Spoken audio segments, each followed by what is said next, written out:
Hi friends, എല്ലാവരും സുഖമായിരിക്കുന്നു വിശ്വസിക്കുന്നു. നമ്മൾ ഒരു പ്രത്യേകിച്ച് പ്ലാനിങ് കാര്യമൊന്നും ഇല്ലാത്തൊരു ട്രിപ്പാണ് കേട്ടോ. അപ്പോൾ രാവിലെ തന്നെ വീട്ടിൽ നിന്ന് ഇറങ്ങി നാട്ടിൽ നിന്ന് ഫുൾ ടാങ്ക് എണ്ണയൊക്കെ അടിച്ച് അവിടെ നിന്ന് പോകുന്നു കേട്ടോ. ഗുണ്ടൽപേട്ടയിൽ പോകാമെന്നാണ് കേട്ടോ കരുതുന്നത്. അപ്പോൾ ഇടവണ്ണൊക്കെ എത്തിയപ്പോൾ വണ്ടി കുറച്ച് നേരം അവിടെ നിർത്തിയിട്ട് പിന്നെ വീട്ടിൽ നിന്ന് വരുമ്പോൾ ഞാൻ ചായ എടുത്തിട്ടുണ്ടായിരുന്നു. അങ്ങനെ ഇവിടെ ഇരുന്ന് ഒരു കപ്പ് ചായ കുടിച്ച് നമുക്കും ഒരു റെസ്റ്റ് ആവും, വണ്ടിക്കും ഒരു റെസ്റ്റ് ആവും. പിന്നെ നിലമ്പൂരെത്തിയപ്പോൾ അവിടെ ഞാൻ കുറച്ച് നേരം നിർത്തിയിട്ട് ഇപ്പോൾ സമയം 8 മണിയൊക്കെ ആയിട്ടുള്ളൂ കേട്ടോ. അതുകൊണ്ട് തന്നെ കടകളൊന്നും തുറന്നിട്ടുണ്ടായിരുന്നില്ല. പിന്നെയും അവിടെ നിന്ന് പോന്നു. ഇടയ്ക്കരൊക്കെ എത്തിയപ്പോൾ ഞാനും ഭക്ഷണം കഴിക്കാൻ വേണ്ടിയിട്ട് നിർത്തി. ഈ ഹോട്ടലിനെ കുറിച്ച് പറയുകയാണെങ്കിൽ ഇങ്ങനെ ഓപ്പൺ കിച്ചൺ ഉണ്ടോ, അതുകൊണ്ട് നമുക്ക് അവിടുത്തെ കാര്യങ്ങളൊക്കെ ഇങ്ങനെ കാണാനൊക്കെ പറ്റും.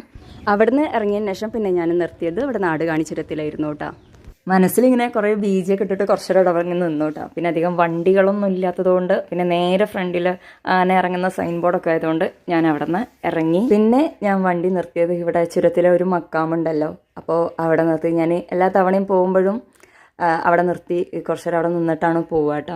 അങ്ങനെ അവിടെ നിന്ന് ഇറങ്ങി നമ്മൾ മുതുമല ഫോറസ്റ്റ് കയറിയപ്പോൾ ഫസ്റ്റ് കിട്ടിയത് നമ്മളിങ്ങനെ കുറച്ച് മാൻകൂട്ടങ്ങളായിരുന്നു കേട്ടോ. അപ്പോൾ വീഡിയോയിൽ ഇങ്ങനെ കാണുന്നുണ്ടെന്ന് വിചാരിക്കുന്നു. പുല്ലുകളൊക്കെ നല്ല ഇങ്ങനെ കിളിർത്ത് വന്ന ടൈമായിട്ട് തോന്നുന്നു. നമ്മൾ റോഡ് സൈഡിൽ തന്നെ കുറേ മാനുകളൊക്കെ ഉണ്ടായിരുന്നു കേട്ടോ. നമുക്ക് കുറേ ഒന്നും വീഡിയോയിൽ എടുക്കാൻ പറ്റിയില്ല.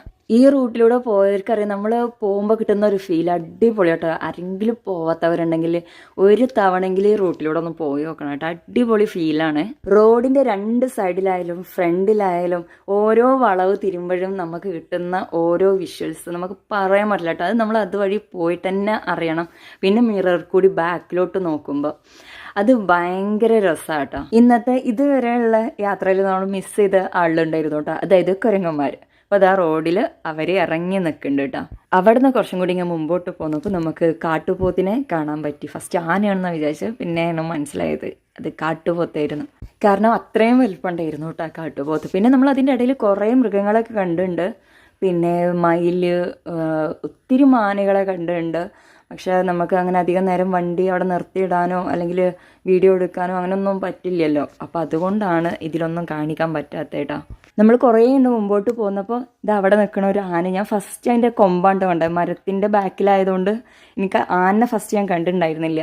നല്ല വലിയ കൊമ്പൊക്കെ ഉള്ള ഒരു ആനയായിരുന്നു കേട്ടോ അത്. ഞാൻ സൂം ചെയ്യുന്നുണ്ട്. എൻ്റെ ഫോൺ അടിപൊളി നല്ല ഫോൺ ആയതുകൊണ്ട് ഇതിൽ നല്ല ക്ലിയർ ഉണ്ടായിരിക്കും. നല്ലൊരു ക്ലൈമറ്റ് ആയിരുന്നു കേട്ടോ. മഴയില്ല, വെയിലും ഇല്ല, നമുക്കൊരു ക്ഷീണമോ ഒന്നുമില്ല. പിന്നെ എവിടെ എത്തിയാലും അറിയാലോ, നമുക്ക് ഇങ്ങനെ എവിടെ നിർത്താനൊന്നും പറ്റില്ല. ഇങ്ങനെ കണ്ടിന്യൂസ് ആയിട്ട് നമ്മളിങ്ങനെ ഡ്രൈവ് ചെയ്തുകൊണ്ടേ ഇരിക്കണം.